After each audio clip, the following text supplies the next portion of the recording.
आज मेरी एमबीबीएस का लास्ट दिन है। तो संघर्षों की दास्तां सुनाता हूँ मैं। संघर्ष ही है ना किसी व्यक्तित्व की पहचान होती है। शुरू से यात्रा को शुरुआत करते हैं।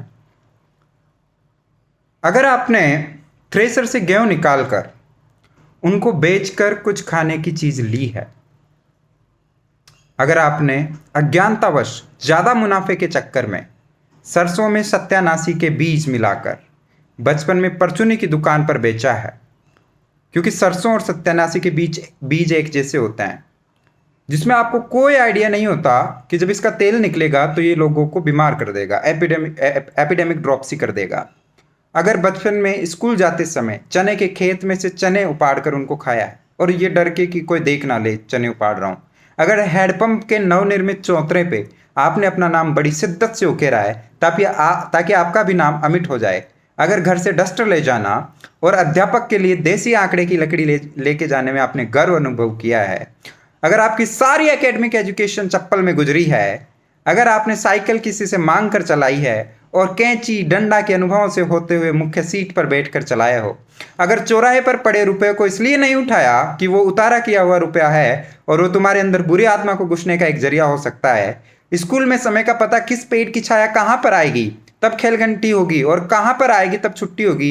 अगर आपने ये किया है, क्योंकि आपके पास घड़ी तो होती नहीं थी। अगर जीमने के लिए आपने कई बार स्कूल से खेल घंटी में छुट्टी ली है। मुझे अभी भी वो वाक्य याद है जब मैं मेरे गुरुदेव को प्राथमिक स्कूल के दौरान बोलता था, गुरुजी सारा पंडान का छोरान ने छुट्टियां दे दो, जिम बजाऊंगा। और हर बार सर से अनुमति मिलती थी। तो बधाई हो, आप गांव के एक मध्यम वर्गीय परिवार के लड़के हो और धन्यवाद करो उस भगवान का जिसने तुम्हें संघर्षों से इस तरह ढेला है कि हर रोज मिलने वाली हर एक छोटी सी खुशी आपका दिन बना देती है। तो आइए बात करते हैं इन्हीं मध्यम वर्गीय परिवार के लड़कों के बारे में। भाई साहब, मध्यम वर्गीय परिवार के लड़के सामान्य लड़के नहीं होते। वो पूरी दुनिया में एकमात्र ऐसे लड़के होते हैं जो गोल रोटियां बनाते हुए भी बरमूडा ट्रायंगल के रहस्य के विचार को विस्तार दे सकते हैं। न्यूटन के दिए गए गैसों के अणुगति सिद्धांत को पढ़ते पढ़ते वो तय कर चुके होते हैं कि कुकर में कितना पानी, कितनी दाल और कितने आलू के बीच पानी और चावल से भरा लोटा रखा जाए कि उतने ही गैस में एक साथ दाल, चावल और आलू एक साथ पक सकेगा। जर्मन वैज्ञानिक हैंगएंज को मालूम रहा हो या ना रहा हो, मगर मध्यवर्गीय परिवार के लड़के जानते हैं कि कितने वॉट का बल्ब लगाने से कमरे में पर्याप्त प्रकाश भी रहेगा और बिजली का बिल भी कम आएगा। मध्यम वर्गीय परिवार के लड़के जो साहित्य पर बहस की शुरुआत सूर, मीरा, तुलसी, कबीर, जयशंकर, प्रेमचंद, भारतेंदु से करते हैं और बहस के बीचों बीच इमर्सन, थोरो, रस्किन से होते हुए सविता भाभी पर जाकर अटक जाते हैं। मध्यम वर्गीय परिवार के लड़कों को बाबा बमबाज और चाचा चलबाज से लेकर शुक्रात के संदेश मुंह जबानी रटे होते हैं। बड़ा भया तो क्या बड़ा भया, जैसे पेड़ खजूर, पंछी को छाया नहीं, फल लागे अति दूर।